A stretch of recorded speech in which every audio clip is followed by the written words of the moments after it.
কিরে দেবু, আবার বিস্কুট শেষ করে ফেললি? চা আসার আগেই খাওয়া শেষ। তুই কি চায়ের দোকানে আড্ডা দিতে আসিস, না খাবারের স্টক চেক করতে? খাবো না, আমি খেতে পারি তাই খাই, তোর মতো দেখিয়ে খাই না। দেবু ঠিকই বলছে, তবে একটা কথা, যেখানে খাওয়ার লাইন সেখানে দেবু, অন্য কাজে ডাকলে আসছি আসছি বলে গায়েব। এই শোন, আমি শুধু খাই না, দরকার হলে কাজও করি। আর তুই এত রোগা, হাওয়া লাগলেই উড়ে যাবি। একদম। এই বিষ্ণু, তোর দিকে তাকালে মনে হয় হাওয়া দিলে প্লেট নিয়ে উড়ে যাবি ঘুড়ির মতো। আমি রোগা তো কি হয়েছে, অন্তত দেবুর মতো গোল বল না, আর তোর মতো ফাটবাজও না। এই, ফাটবাজ বলছিস কেন? আমি কিন্তু কাজের সময় কাজ করি। হ্যাঁ দেখেছি, গতকাল রাতে পুকুরের পাশে কে দৌড়ে পালাচ্ছিল মনে আছে? আমি আর দেবু কিন্তু সব দেখেছি। একটা বিড়াল ডাকতেই এমন দৌড়, মনে হচ্ছিল অলিম্পিক চলছে। ওটা? আরে আমি তোদের দেখেই দৌড়েছিলাম, ভাবলাম একটু মজা করা যাক। হ্যাঁ, খুব মজা হয়েছে, তোর দৌড় দেখেই আমরা মজা পেয়েছি।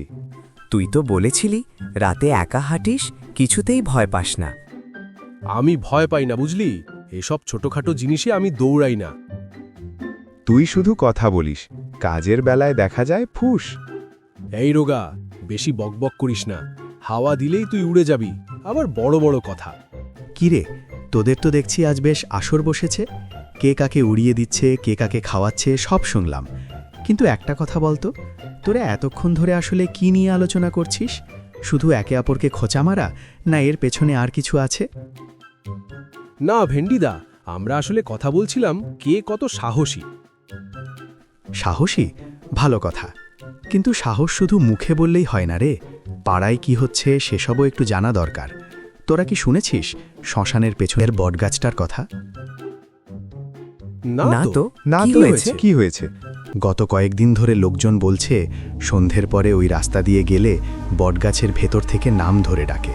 অনেকেই শুনেছে, কেউ কেউ তো ভয়ে আর ওই রাস্তা ধরেই না। এখন তো প্রায় ফাঁকা হয়ে গেছে ওদিকটা, কি আছে কে আছে কেউ ঠিক বলতে পারছে না, কিন্তু ব্যাপারটা হালকা নয়। সত্যি নাকি? এই সব গল্প, আমি এসব মানি না। তাহলে প্রমাণ কর। চ্যালেঞ্জ, আজ রাতেই চল শ্মশানের ওই বট গাছের কাছে যাব, তখন বোঝা যাবে কে কত সাহসী। আমি বলে দিচ্ছি, কিচ্ছু হবে না। হ্যাঁ, গেলে যাই। ঠিক আছে, আজ রাতেই দেখা যাবে।